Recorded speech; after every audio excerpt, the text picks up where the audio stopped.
Welcome to our channel. Today we how to transfer a health record with MyChart step by step clearly. To begin, log into your MyChart account using your credentials. If you don't have an account yet, you'll need to create one by following the on-screen prompts. Once logged in, navigate to the main dashboard of your MyChart account. Look for the option labeled Health Records or Medical Records in the menu. Click on that option to view your health record details. Next, locate the Transfer Records button or link, usually found within the Health Records section. Select this option to start the transfer process.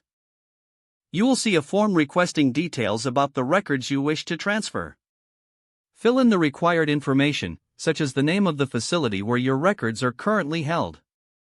Provide the address and any specific department, if necessary. Enter the dates for the records you need transferred. Review your entries to ensure everything is accurate and complete. Once confirmed, click on the Submit or Next button to proceed.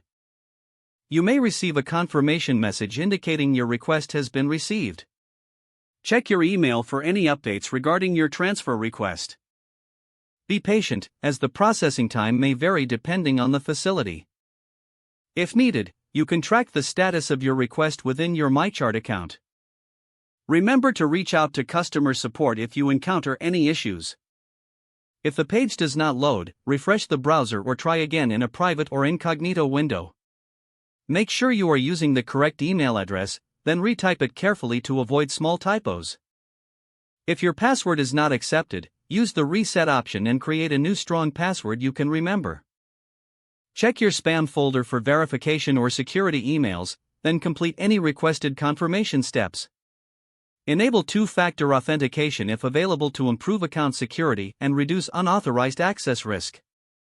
After signing in, review your profile details so your contact information and settings are accurate and current.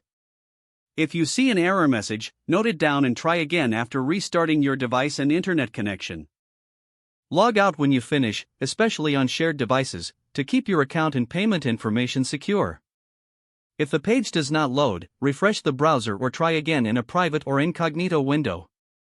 Make sure you are using the correct email address, then retype it carefully to avoid small typos. Don't forget to like this video and subscribe to our channel for more step-by-step tech guides.